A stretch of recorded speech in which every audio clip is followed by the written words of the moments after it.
Bonjour Marine, Bonjour Vanessa. ravie de te recevoir aujourd'hui dans cet épisode des Portes qui claquent, toujours autour de l'adolescence et avec le plaisir de découvrir ce que ta présence, ta pratique peut offrir comme éclairage.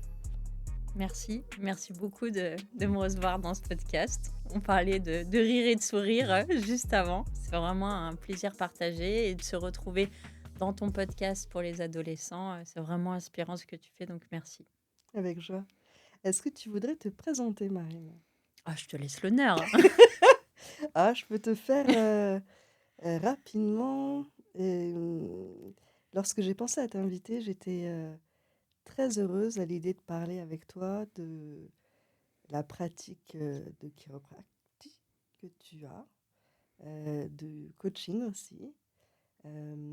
J'apprécie vraiment les domaines dans lesquels tu exerces auprès de dirigeants, auprès de gens du cinéma, auprès de personnes qui sont dans un mouvement d'évolution.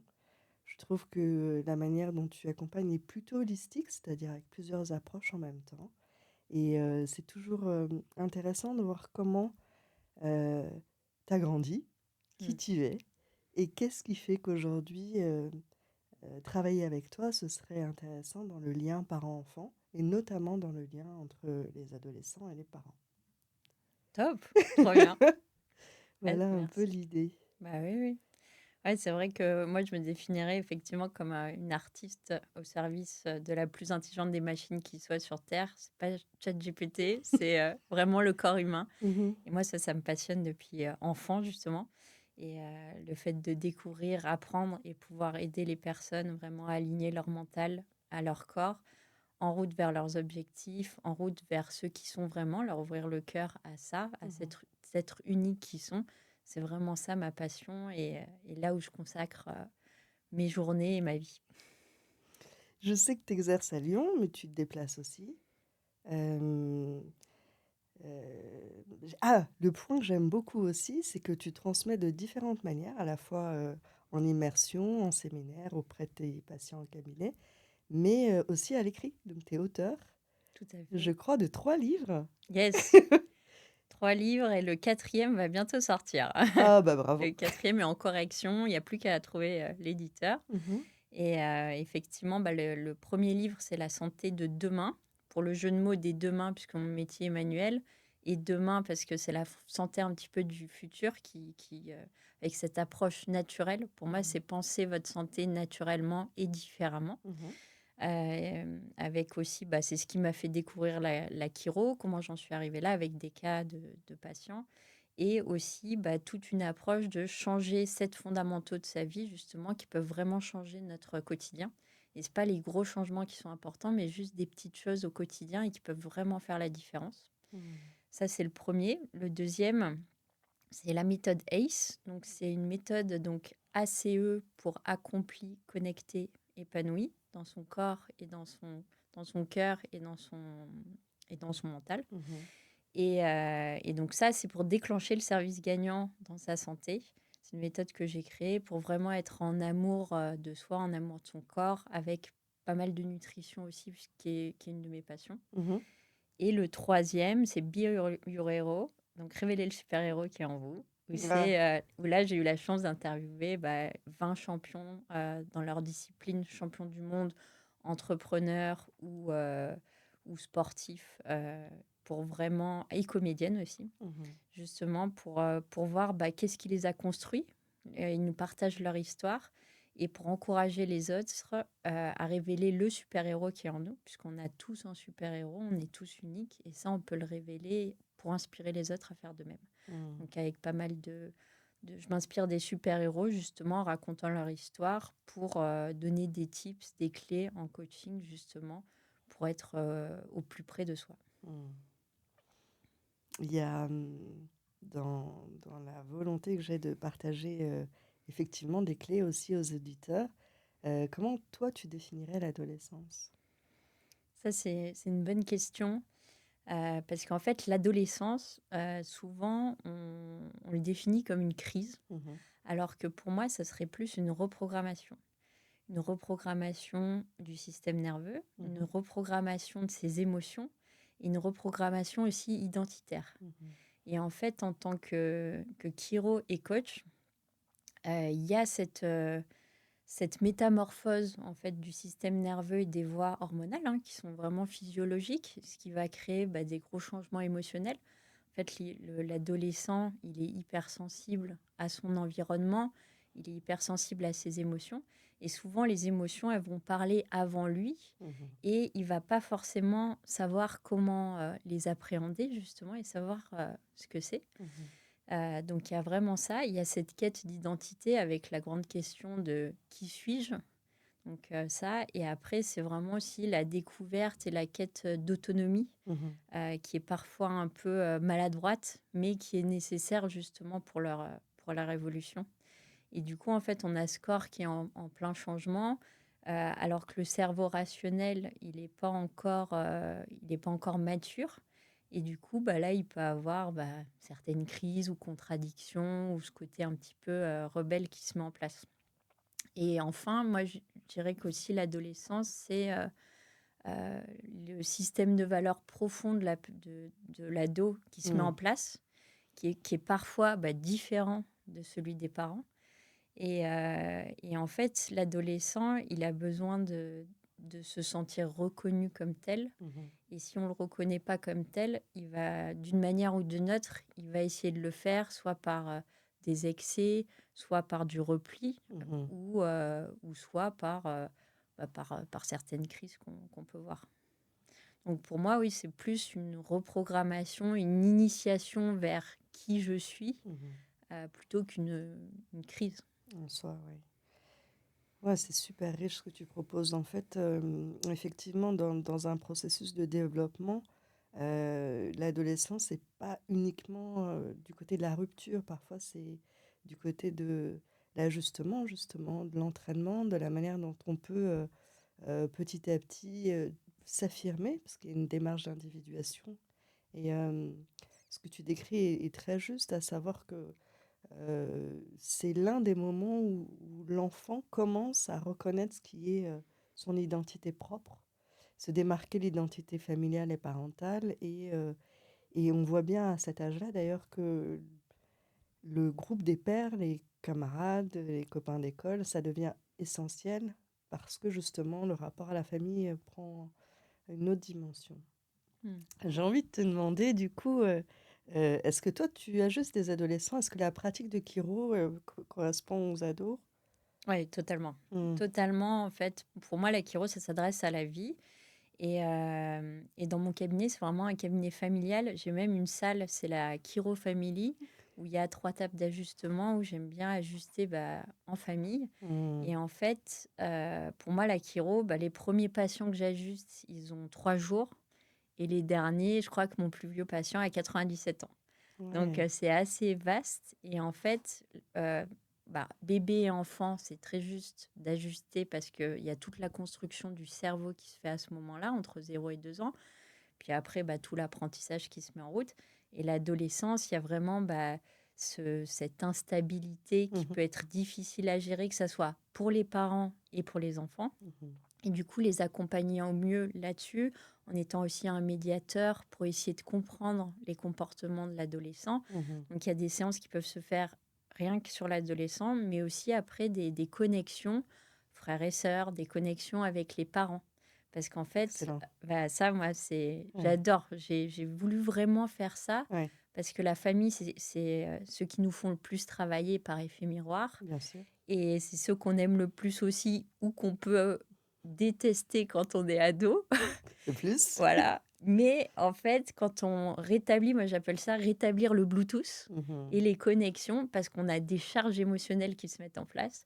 Et du coup, le fait de pouvoir mettre des mots sur ses émotions, de pouvoir décharger ses émotions au niveau du corps et fluidifier en fait l'énergie entre les membres d'une famille qui sont une même cellule finalement. La Ça, cellule ouais, familiale, la ouais. cellule familiale Mmh. avec les différentes molécules qui la constituent, ça permet vraiment justement d'harmoniser en fait et de grandir ensemble. Mmh. Moi, ce que j'aime beaucoup dans la pratique chiro, c'est ce que tu viens de nommer, à savoir, l'accompagnement de l'évolution. Parce qu'on peut y aller en étant, voilà, porteur de douleurs, de dysfonctionnements, de difficultés, mais on peut aussi y rester, et ça c'est mon expérience, parce que c'est, je trouve, un média ou un type d'accompagnement qui est vraiment euh, très adapté, je trouve, pour euh, tout ce qui va être l'évolution. Mm. Et donc, il y a cette dimension de transformation que je retrouve aussi dans le métier de coach que tu opères. Et puis, il y a cette dimension d'accompagnement de l'évolution. Et je trouve que le mot-clé qui correspond un peu à tout ça, c'est l'harmonie. Alors, est-ce que ado, parents et harmonie, c'est une phrase entière? Je ne sais pas. Mais je trouve que la possibilité de mettre en lien ces personnes, c'est vraiment une très belle chose. Ça serait le rêve de beaucoup de parents. Parents, ados, harmonie. Mais on passe toujours par une phase de chaos qui Oui. peut être cette révolution de l'adolescence, hein, la révolution de cette quête identitaire. Mm. Et au moment où l'enfant est compris dans sa quête d'identité et qu'il y a cette évolution justement, qu'il est compris, qu'il se sent entendu et sécurisé, Mhm. et ben là, il y a une prise de hauteur de l'ensemble de la famille et l'harmonie se met en place. Mm. J'ai en tête la dimension de transformation, la dimension d'éveil aussi.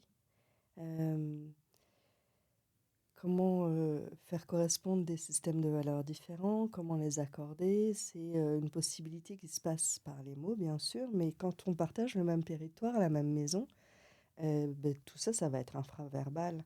Et en ça, une approche psychocorporelle, je trouve, est vraiment précieuse parce que tout ne se dit pas avec des mots. Le corps est C'est vrai. essentiel. C'est vrai que nous, on travaille beaucoup avec des psychologues parce qu'effectivement, ça va être une approche très complémentaire. Nous, on va chercher en chiro vraiment l'émotion via le corps, Mhm, qui est en relation à 95% avec le subconscient, là où va se ranger nos peurs, nos croyances qu'on ne maîtrise pas forcément mhm, et qui construisent aussi petit à petit, bah, qui vont influencer nos comportements et du coup influencer notre identité.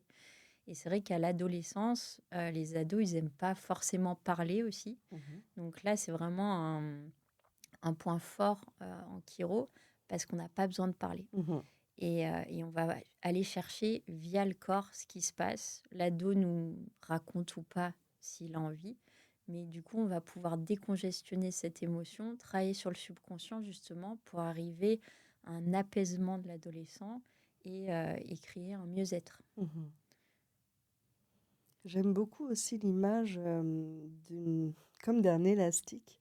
J'avais cette représentation du système nerveux comme euh, finalement un support qui permet de tenir, maintenir ou de supporter une transformation à un moment donné. Et alors, je ne sais pas si c'est assez clair dit comme ça, mais je pense vraiment à la manière dont la chiro peut permettre d'accompagner des transformations et des choses qui ne sont pas forcément dites avec les mots, ou qui ne sont pas forcément nommées ou connues ou conçues, mais simplement d'être un support qui permet que euh, finalement la situation soit vécue, le challenge soit dépassé et que le chaos retrouve de l'ordre à la fois physiquement, physiologiquement, émotionnellement, hormonalement, nerveusement. Mm. Oui, c'est juste. C'est intéressant l'image de l'élastique, effectivement. Bah, un élastique, c'est souple, un peu comme le bambou, si on Mm. compare le chêne et le bambou. Et en fait, un système nerveux qui est en bonne santé, c'est un système nerveux euh, qui va pouvoir s'adapter par rapport à un stress extérieur, par rapport à un changement, et pas réagir. Mhm. Réagir, il y a de la rigidité dedans, Mm. comme le chêne qui peut prendre jusqu'au moment de casser. Au niveau de l'adolescence et les enfants, il y a cette souplesse, parce qu'il y a une souplesse neuronale aussi, puisque Mhm. ils sont en train de grandir, ils sont en pleine expansion. Du coup, il y a cette souplesse qui s'opère. Et c'est vrai qu'au moment de l'adolescence, il y a cette quête de valeur et d'identité.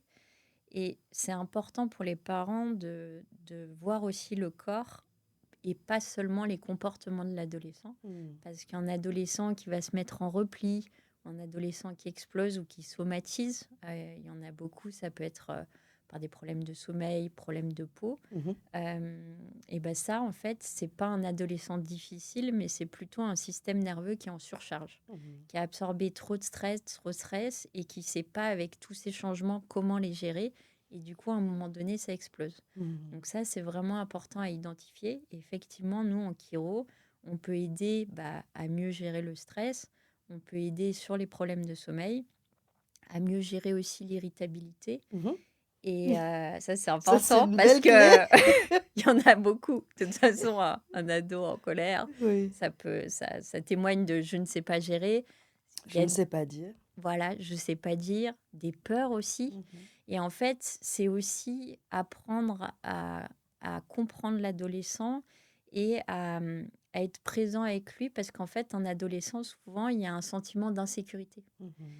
Parce qu'il y a tous ces changements, tous ces bouleversements et on ne sait pas forcément comment gérer.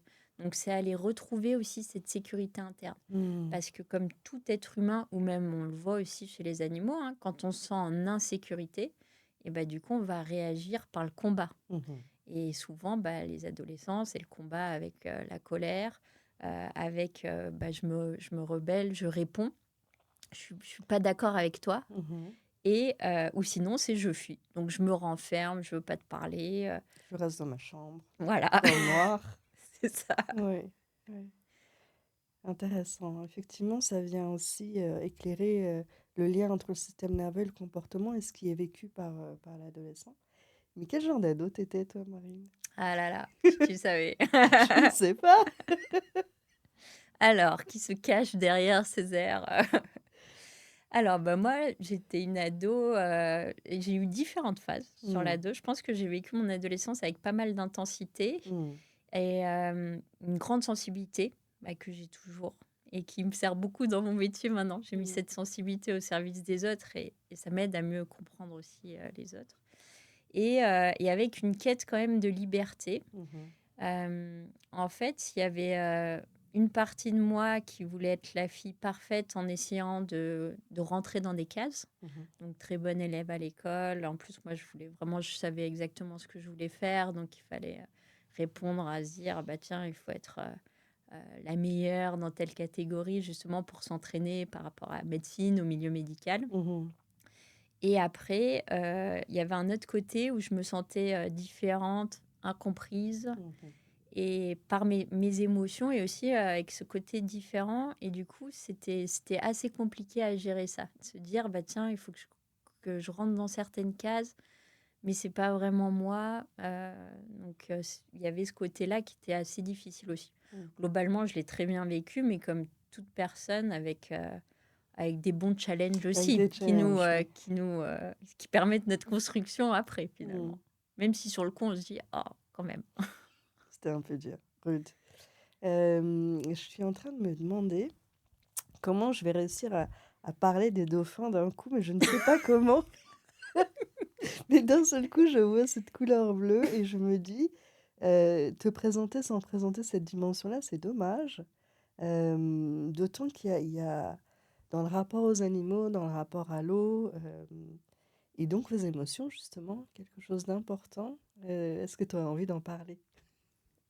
Bah oui, bien sûr. Alors, déjà, peut-être expliquer aux auditeurs pourquoi on parle des dauphins, à Oui. part sur la couleur de mon pull, avec des belles vagues, hein. Je vois ça. Des vagues de couleurs.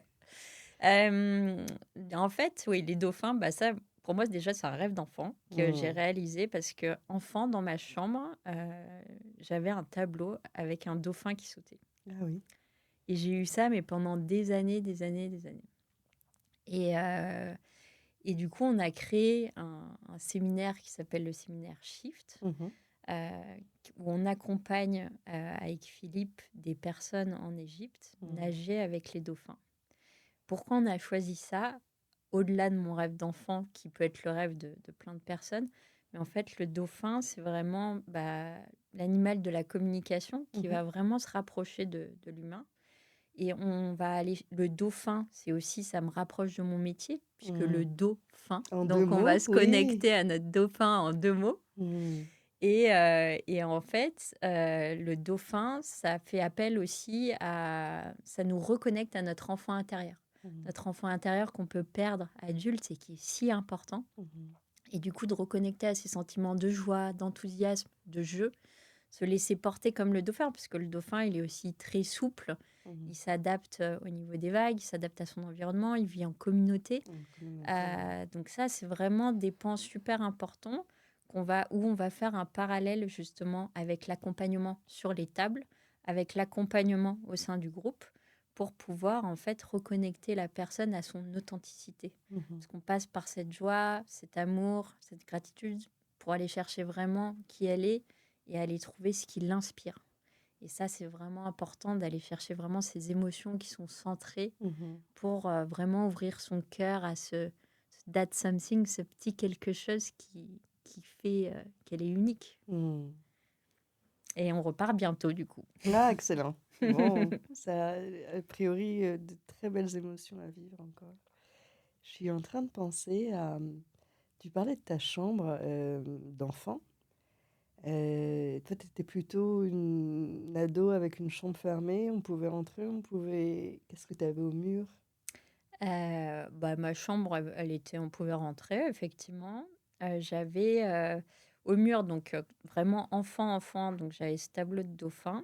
Ma chambre, la moitié était peinte en bleu et l'autre était peinte en rose clair. Ah oui? Donc c'est intéressant, parce que très coloré et équilibré yin-yang un peu. Mmh. Donc enfant, c'était comme ça. Et après, adolescent, j'avais des posters de stars de partout. Les stars qui m'inspiraient. Donc le mur était rempli de posters. Ouais. Donc pas mal de ça. J'avais un piano électronique aussi, parce que j'aimais bien la musique. Mmh. Et ça donnait sur le jardin avec la vue sur la piscine, parce que l'eau, c'est vraiment super important pour moi. Ça me Mmh. calme. J'aime Mmh. avoir la vue sur l'eau. Mmh. D'où aussi ces immersions au niveau dans la mer Rouge, Mmh. qui est vraiment l'eau, c'est aussi bah, on est dans l'eau, en fait, dans le ventre de notre maman, Mmh. on est dans l'eau, et en fait, le fait d'être dans cette mer, la mer, Mmh. c'est intéressant aussi de faire des parallèles comme ça.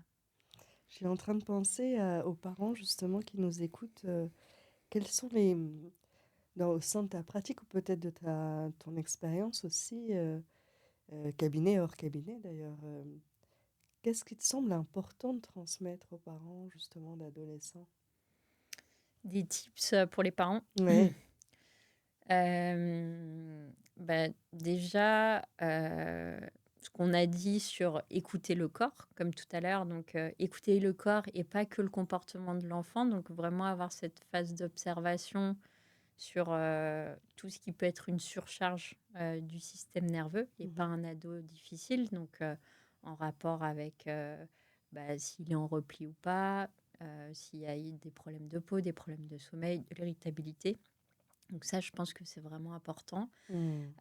Après, je pense que la problématique, il y a aussi l'histoire du cadre, mais sans avoir trop de contrôle. Mhm. En fait, voilà, poser un cadre, oui, ça c'est clair, mais pas vouloir tout contrôler non plus, et Mhm. être plutôt dans de l'observation et de la présence.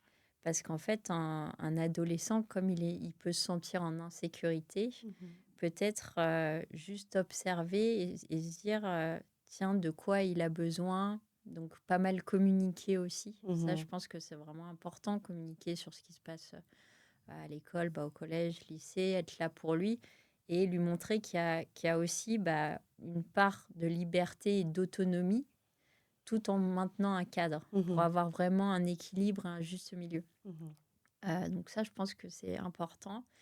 Et après, il y a tout le côté émotionnel, dans le sens valider l'émotion de l'adolescent, Ah, c'est précieux. mais sans valider forcément son comportement. Mhm. C'est-à-dire, je comprends ce que tu ressens, ça ne veut pas dire j'accepte tout ce que tu fais. Mhm. Et je pense qu'il y a cette nuance qui est importante aussi, de le comprendre sur ces émotions qui ne sont pas faciles à gérer, Mhm. sans accepter des comportements qui peuvent être de débordement ou autre. Mhm. Ça, je pense que ça peut être vraiment bien. Et après, être vraiment à l'écoute de son système de valeurs qui se met en place. et accepter aussi qu'un adolescent peut avoir des valeurs qui soient différentes du parent. Je pense que C'est ouais, c'est le côté peut-être difficile à gérer, oui. mais une fois qu'on comprend ça, de se dire, bah tiens, mon enfant, il peut avoir des valeurs communes et des valeurs différentes, puisqu'on a tous un système de valeurs unique, Mmh. ça enlève une énorme charge sur le parent et sur l'adolescent aussi, Mmh. en lui posant des questions simples comme qu'est-ce qui est important pour toi? Qu'est-ce qui te met en joie? Mmh. Qu'est-ce qui te met en colère? Parce que la colère, ça peut être aussi une valeur qui est bafouée. Euh, donc, oui, moi, avec pas mal d'interrogations et du coup, créer en fait une certaine complicité Mmh. sans être pour autant son ami avec Son qui il fait, copain. Mmh. son copain qui fait des conneries, mais vraiment poser ce cadre et être là aussi avec cette présence, cette observation, cette bienveillance. Et je pense que oui, c'est ça, c'est entre la subtilité se joue entre on inculque des valeurs, on éduque, ça c'est super important, mais aussi le laisser petit à petit prendre son autonomie, justement, qui va le mener vers sa vie de jeune adulte. Mmh. Super, merci. J'ai en tête, un certain nombre de situations, tu sais, avec, les familles où elles se retrouvent avec un ado, un enfant qui grandit très vite, qui peut être léthargique, qui est fatigué, qui sort pas forcément de la chambre, qui a peut-être aussi du mal à s'exprimer, qui est plutôt mutique. Hem, En fait, avant d'être parfois dans des problématiques plus complexes, déjà ce processus-là d'adolescent, à travers le corps, à travers, tout ce que, l'adolescent devient, il me semble que c'est, parfois difficile à accepter du fait de son changement. On prend un enfant qui est plutôt ouvert à quelqu'un, de plus âgé qui commence à avoir son jardin secret, ses espaces de pensée différents et un rythme parfois, dans ma pratique, j'entends à quel point, pouvoir manger ensemble, c'est important, mais à quel point à cet âge-là, ça devient compliqué parfois entre les activités et les envies.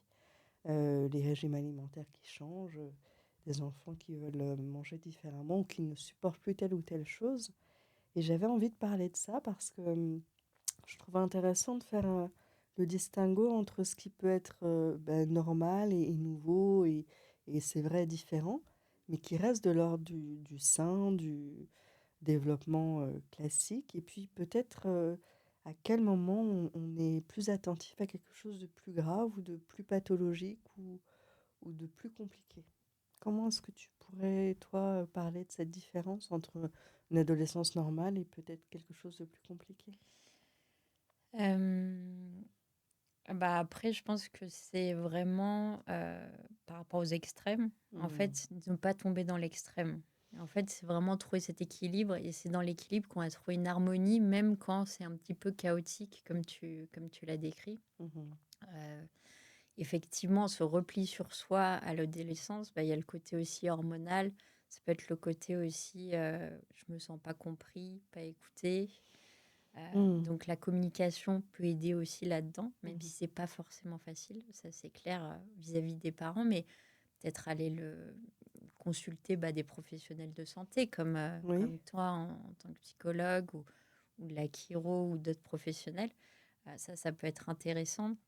Après, c'est s'il y a des comportements vraiment déviants, où Mmh. là, il faut faire vraiment attention. Des signes de je ne mange plus rien, tout ce qui est anorexie, boulimie, c'est aussi à cette période-là que ça commence. Donc ça, Absolument. c'est vraiment important à aller voir, identifier, parce que plus on identifie le problème tôt, mieux on va pouvoir le gérer. Parce qu'après, on se retrouve avec des adultes qui ont ce trouble depuis 30, 40 ans. Moi, ça Mmh. m'est déjà arrivé en cabinet. Et là, 30-40 ans d'habitude de boulimie ou d'anorexie, c'est beaucoup plus compliqué à éradiquer, à normaliser, Mmh. plutôt que le début de ça. Donc, attentif à certains signes comme ça, pareil pour tout ce qui est comportement déviant avec les drogues. Mmh. Parce que les drogues à cet âge-là, en ado, on passe du côté je suis, l'enfant c'est je suis parce que j'ai. Mmh. Donc j'ai mon camion, j'ai mon sac de billes à la récré, c'est vraiment ça. Donc Oui, c'est c'est vraiment ça. l'avoir. Oui.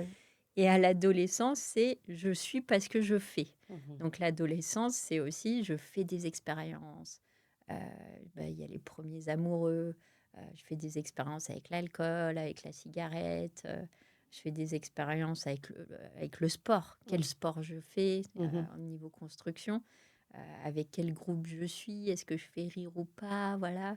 Donc il y a tout ce côté-là. Donc faire attention aussi à tout ce qui est, déviance de comportement, après il y a souvent dans ces cas-là, il y a aussi, la personnalité qui peut un petit peu, changer. Donc, moi, ouais, vraiment que la Mmh. communication, présence, ouais, très, Mmh. très important. Mmh. Parce qu'en fait, souvent, quand ils sont en repli et qu'ils se sentent vraiment en insécurité, c'est là où on va aller chercher des solutions à l'extérieur, alors que tout se passe à l'intérieur d'eux. C'est comme ça qu'on tombe dans des comportements déviants. Absolument, le fait d'aller recourir à l'extérieur à des choses, accessibles pour répondre à des tiraillements intérieurs qui n'ont pas pu être nommés, identifiés et puis, reconnus. Mmh. Parfois aussi, tout simplement reconnus. Tu sais, je pense au fait que dans les familles, parfois ce qui est compliqué aussi, c'est de faire ensemble. L'ado veut faire de son côté et partager un repas, organiser des vacances, recevoir des amis, permettre de laisser la maison pour qu'il y ait des fêtes à la maison. Tous ces dimensions finalement de comment on coordonne une vie en commun, je trouve que c'est, une période dans laquelle, ça devient plus délicat Mmh. et avec, la conscience que finalement c'est ce qui est partagé qui va faire sens et qui va faire lien. Je pense aux voyages qu'on peut faire, je pense au temps, en commun et aux périodes, où la famille se rassemble. Hem, à quoi tu penses quand je te dis ça? Alors je pense à mon adolescence, du coup. Mmh. Et à tout ce que mes parents ont fait pour nous et c'était top. Mmh. Le partage, tu l'as dit, ça, c'est vraiment super important et surtout de s'adapter, en fait, de parler dans le système de valeurs de l'adolescent. Ça va Mmh. être important. Parce que souvent, en fait, on essaye, il y a des parents qui essayent d'imposer un système de valeurs. Plus ils vont vouloir imposer et contrôler, plus il va avoir de la rébellion de l'autre côté parce qu'il ne se sent pas entendu. Mmh. Donc, ça serait vraiment de se dire: «Bah, tiens, qu'est-ce qui passionne mon enfant? Quel est son système de valeurs? Est-ce que, c'est le sport?» Donc partager quelque chose en lien avec le sport pour pouvoir réouvrir si Mmh. c'était quelque chose qui était compliqué à faire. Donc réouvrir sur, «Ah bah tiens, tu le tennis? Ah bah là, viens, on va faire une partie de tennis si c'est le même sport. Si c'est pas le même sport, s'il y a un tournoi de tennis dans telle ville, est-ce que tu veux qu'on aille voir ça ensemble?» Mmh. Ou simplement de lui parler de tennis. Ça peut être intéressant. Et après, effectivement, je pense que les partages avec finalement imposer une certaine routine, je pense que c'est important sur les repas, tu disais, mais avoir des repas où les parents et les enfants se retrouvent, ça c'est génial pour raconter sa journée. Mmh. C'est c'est 1 heure en commun voire moins, mais du coup, c'est 1 heure de partage, de dire, bah tiens, qu'est-ce qui était bien dans ma journée, qu'est-ce qui m'a challengé. Du coup, ça permet d'avoir une certaine complicité. Les parents vont connaître aussi le nom des copains, connaître la vie de leur ado finalement. Absolument, C'est ouais. une manière de connaître la vie de l'ado qui, lui, est en pleine croissance, en plein changement, et qui, la majorité du temps, est à l'extérieur de la maison puisque c'est à l'école. Mmh. Donc c'est aussi prendre parti de ça, s'intéresser à l'être qu'il est en train de devenir. Et c'est vrai que ceux qui sont, il y en a pas mal, c'est la vie active, de parents qui on n'a pas forcément le temps C'est ça. et c'est la course. On essaye d'être là pour eux, en allant les chercher, en les amenant dans les activités. C'est du faire, mais il y a pas de réel partage et je pense que c'est un temps de présence et de qualité qui est important et Mmh. les enfants et les ados, ils sentent ça. Être là avec eux, mais être sur son portable, gérer, son coup de fil en même temps, faire la cuisine à moitié, ils vont se dire: ben il est là sans être là» et en fait, je pense qu'ils ont vraiment besoin de cette présence et de se dire, avec des règles simples, mais par exemple, à table, pas de portable, on est là, on échange, et après on vague à nos occupations, mais ça peut être, des choses sympas. Puis après avec des choses, plus exceptionnelles comme des voyages, ça c'est incroyable. Mmh. Moi, j'ai eu la chance de beaucoup voyager découvrir le monde, des civilisations, des cultures, et de se dire, waouh, on a quand même vachement de chance. Je trouve que ça forge le caractère. Il y a ce côté liberté. Moi, je Mmh. parlais de liberté tout à l'heure, mais de cette liberté de voyager à travers le monde, c'est incroyable. Et Mmh. ça, je les remercie mille fois pour ça, parce on a vécu des moments incroyables ensemble. Et ça nous permettait aussi cette cohésion, justement, de partager un moment ensemble, complice, et pendant un temps, 15 jours, 3 semaines, se sortir la tête de son quotidien et Mmh. être en pleine découverte d'autres choses ensemble. Moi, j'ai bien aimé aussi la manière dont tu parlais de l'adolescence comme d'un moment où l'enfant gagne en autonomie. Voyager, c'est aussi ça, c'est découvrir quels sont, les repères qui organisent la vie au quotidien et comment c'est différent ailleurs. Et petit à petit de reconnaître, quels sont les éléments qui composent le quotidien et comment être différent, c'est une source, de richesse aussi. Je suis en train de penser à tout ce qu'on apprend à cet âge-là, à savoir, entrer en relation avec les copains, les premières histoires d'amour, les débuts de sexualité, le rapport à l'argent, la gestion d'un budget, l'argent de poche qui change de dimension, la manière dont peut-être les parents vont demander à connaître où va l'argent et comment est-ce que l'enfant devenu adolescent utilise son argent. Et je me dis qu'une des choses actuellement intéressantes, c'est peut-être aussi d'éveiller les ados, les enfants avec des notions où on leur révèle finalement des clés de fonctionnement et d'organisation, ou de leur temps, ou de leur pensée, ou de leur manière d'apprendre, ou d'organiser leurs dépenses et la manière dont ils gèrent leur propre sommeil. Toutes ces dimensions-là qui sont essentielles, l'alimentation, l'hydratation, le mouvement, pour un être vivant, mais qui, au moment de l'adolescence, est à la fois chaotique et à la fois source de beaucoup de découvertes. Mhm. Oui, tout à fait. Je pense à ça quand je te regarde parce que, à la fois en tant que coach, à la fois en tant que chiro, c'est un apprentissage que toi tu accompagnes beaucoup. Euh, et je me disais que finalement, ce qui peut manquer à l'adolescence, c'est des réelles clés pour prendre soin de lui. Mm. Oui, c'est vrai que ça, c'est super intéressant d'avoir un mindset plus différent, parce qu'effectivement, on a notre identité qui se forge, et de savoir aussi vers quoi va tendre l'adolescent, comment il se construit. Après, effectivement, il est dans un cercle parental avec plus ou moins un niveau de réussite qui peut mettre certaines pressions aussi, Mhm, que ça soit social, mais aussi de me dire, je dois faire aussi bien ou mieux que mes parents, mhm, ou sinon tout le contraire. En fait, c'est soit je suis inspirée par ça, par ce modèle, soit non, je vais contre ce modèle parce mhm, que c'est trop douloureux. mhm, Donc il y a ça qui peut jouer. Et effectivement, avoir des clés pour rendre l'adolescent autonome, ça c'est important. Ces clés vraiment pratiques.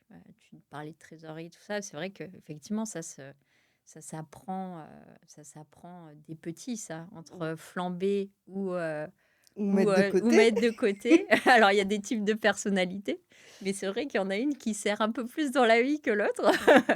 Avec lesquels on peut construire de chouettes projets Ouais, plus facilement bah aussi. oui, c'est sûr. Donc, ça, c'est vrai que oui, c'est des clés qu'on peut transmettre et simplement expliquer, Mhm, être là sans mettre de pression, vraiment, mais expliquer en fonction aussi des valeurs de l'adolescent, de se dire, et de ses centres d'intérêt, mhm, de se dire, tiens, qu'est-ce que j'ai envie de faire plus tard? Puisqu'il y a cette question-là aussi de quel métier j'ai envie de faire. Il y en a qui le savent tout de suite, où c'est une passion, c'est un déclic, donc ça, c'est vraiment une chance.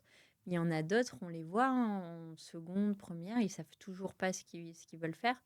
Donc ça, effectivement, c'est aussi se trouver. Et ça, en séance, en fait, en enlevant un petit peu les couches émotionnelles, mhm, on aide en fait l'adolescent à se reconnecter à soi, à trouver, on parlait de sécurité intérieure, à retrouver sa sécurité intérieure et de pas faire pour correspondre, pour rentrer dans une case, comme on disait, mais vraiment, moi, qu'est-ce qui me passionne aussi, qu'est-ce que j'ai envie de faire plus on va être dans cette sécurité, moins on va raisonner par peur. Mmh. Par peur du changement, par peur de décevoir ses parents, par peur d'être critiqué, par peur de ne pas être aimé, Mmh. par peur de l'échec. Donc il y a toutes ces peurs qui peuvent être, qui sont aussi un quotidien, puisqu'on Absolument. est c'est une période de changement. Il y a les classes, il faut réussir à chaque fois ses examens pour aller d'une classe à une autre. Donc il y a toutes ces peurs aussi qui peuvent créer cette insécurité et cette pression. Mmh. C'est intéressant aussi de relâcher la pression, parce que s'il y a trop de pression aussi, il y a pas mal d'adolescents, bah, ils vont fuir et maintenant ils fuient dans les écrans puisque c'est la facilité Mmh. et de se dire: «Bah, moi finalement, je suis beaucoup mieux dans mon monde imaginaire de jeux vidéo que dans la réalité». Mmh. Parce que là, bah, mes émotions, c'est OK, je suis compris avec les autres en ligne, voilà. Si ça me plaît pas, je tue tout le monde. Non mais c'est et du coup, c'est beaucoup plus simple à gérer pour leur système nerveux qui est pas encore, complètement mature, que d'affronter en fait, le monde réel et Absolument. ça, c'est vrai que ça devient une polémique. Il y en a qui font des temps d'écran, assez importants, hein. Et puis, peut-être aussi en sous-estimant le caractère addictif de ça. Mmh. C'est-à-dire que on peut jouer et trouver ça génial et puis à un moment donné, on se retrouve à y jouer systématiquement parce qu'on n'a pas déployé autre chose, on n'a pas pensé à autre chose, on n'a pas éduqué ni entraîné autre chose et effectivement, ça répond aussi à une possibilité d'être, dans un monde plus sécure, plus clos, plus défini aussi dans le cadre, géographique tout simplement. Je joue dans ma chambre ou je joue dans le salon et finalement, ça réduit les interactions réelles avec, les camarades, et tous les enjeux relationnels qui ne sont pas toujours évidents à gérer d'attraction, de communication, de complicité, d'opposition, de rivalité et qui sont, à l'œuvre dans les relations humaines. Mmh. Oui, totalement. Et c'est vrai que, bah, effectivement, on pareil, c'est une question d'équilibre, les jeux vidéo. À partir d'un certain stade, ils ont démontré par études scientifiques que c'est très bon pour le cerveau Oui. à faible dose où ça booste toute notre créativité, tout ce qui était 3D, déplacement dans l'espace. Donc ça, c'est vraiment super. Mais effectivement, ne pas tomber dans cette fuite parce que du coup, avec ce monde-là et encore plus avec le Covid, Mmh. ça a déconnecté les interactions sociales Mmh. et ça, l'être humain, il est fait pour vivre à 2, vivre à plusieurs. Il est fait pour être en interaction et c'est comme ça aussi qu'on grandit. À 1, c'est bien, à 2, c'est beaucoup mieux et on avance beaucoup plus vite. Oui, Donc grandissons ensemble. ensemble. J'aime bien ce que tu dis, effectivement, l'aspect communauté et qui commence à 2 évidemment. Les histoires sentimentales, Mmh. ça c'est la grande expérience. Alors évidemment, il y a des jolies histoires d'amour, à l'école primaire, mais effectivement, la donnée peut être un peu différente à l'adolescence. C'est la nouveauté, c'est la sexualité agie possible. Hem, est-ce qu'il y a un accompagnement plus spécifique en chiro ou pas spécialement? Je pense à la période des règles, tous ces moments où il y a des douleurs particulières, il y a des situations d'endométriose, il y a tout le rapport à la grossesse aussi.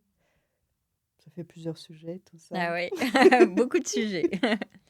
Et bah, comme la chiro s'adresse à la vie, bien sûr que oui, on va travailler là-dessus. Effectivement, il y a tout un côté métabolique. Mhm, On va aller chercher, en fait, tester les différents systèmes du corps pour voir s'ils fonctionnent de manière optimale. mhm, Et si on voit qu'il y a des systèmes qui fonctionnent moins bien, on va aller stimuler le système nerveux en rapport avec ces systèmes pour réorganiser justement mhm, et aider le corps à mieux fonctionner. Nous, on est vraiment des vecteurs d'information pour un peu rebrancher l'électricité du corps, pour mhm, être des mhm, électriciens du corps, dans le sens où le système nerveux, c'est notre réseau électrique, c'est mhm, notre chef d'orchestre de l'organisme. mhm, Donc nous, ce qu'on aime, c'est mettre la lumière à tous les étages. mhm, Et du coup, effectivement, sur les changements hormonaux, on aide beaucoup, sur les douleurs de règles aussi, avec des compléments aussi associés. mhm, Et de là s'accompagnent les émotions toujours. Bah, moi, les émotions, c'est mon dada un petit peu, c'est ma spécialité. Mmh. Donc, pour moi, il y a le corps et les émotions. Donc, c'est vraiment important d'allier les deux. Et après, sur tout ce qui est grossesse, bien sûr, dans le sens où là, on sort un petit peu du sujet de l'adolescence. Mais, Oui. mais la grossesse, trop important, parce le ventre de la maman, c'est la chambre du bébé pendant 9 mois. Et plus il y a d'espace, plus le bébé va pouvoir tourner.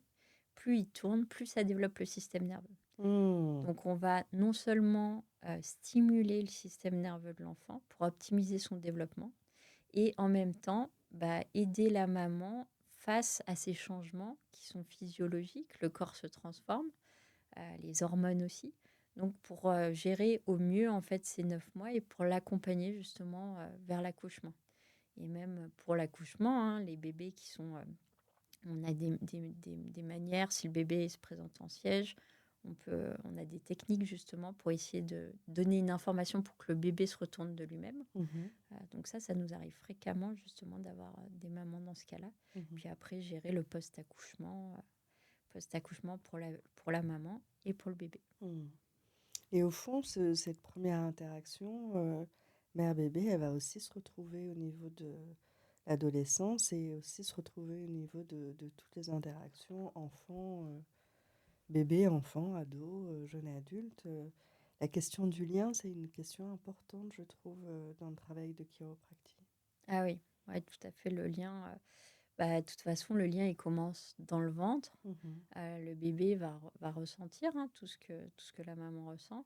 Et après, effectivement, il y a ce lien au départ, il est dépendant de la maman. Après, il va avoir une interdépendance. Mhm. Et après, petit à petit, on parlait d'autonomie, mais c'est ça, hein, c'est s'envoler vers qui je suis et cette liberté, cette autonomie, même si on est encore on sera toujours en lien avec nos parents. On Mhm. est toujours les enfants de nos parents et nos parents, même plus âgés, restent nos parents. Donc ce lien est là Ouais. de la naissance jusqu'à la mort, hein, Mhm.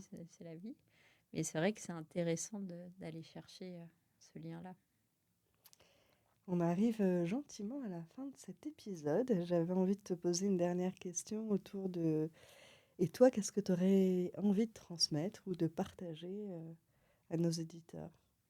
Ah, on a partagé beaucoup de choses Je déjà. trouve, je trouve.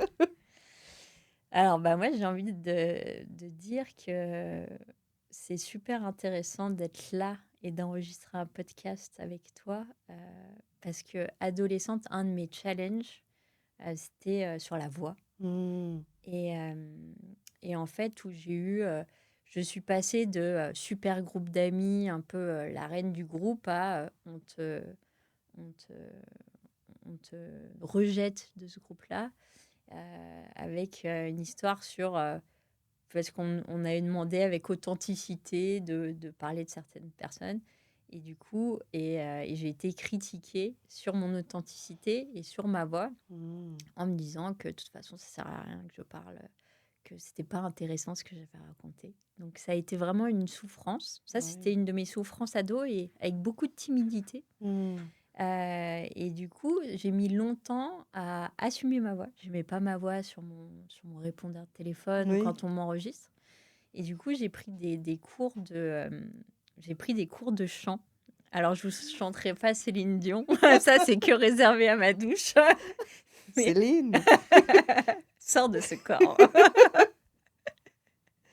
Mais ça m'a permis de poser ma voix. Oui. Et maintenant, j'ai tellement de choses à dire. Et j'adore. J'adore parce que c'est un moyen de transmission. Hmm. J'adore transmettre quand je vois que je parle devant plein de personnes en séminaire, que je fais des podcasts ou des interviews avec grand plaisir. Mais je me dis, waouh, en fait, tout le chemin qui s'est passé Mhm. et que c'est pas parce qu'on est telle personne et qu'on nous a mis dans une case, qu'on nous a critiqué ou jugé quand on était ado, qu'on ne peut pas faire ce qui nous plaît vraiment Hmm. et que souvent, nos plus grosses blessures ou nos plus gros échecs, derrière, il y a un super, super cadeau qui nous attend Hmm. et on est là. Et voilà. Et j'exprime pleinement ma voix Hmm. pour aider les autres à aller sur leur voie avec Ouais, un E. avec un E. Ah ouais, écoute, merci pour cette histoire, plus personnelle parce qu'en réalité, on est fait de ces histoires-là, vraiment. Mm. Merci Marine. Merci.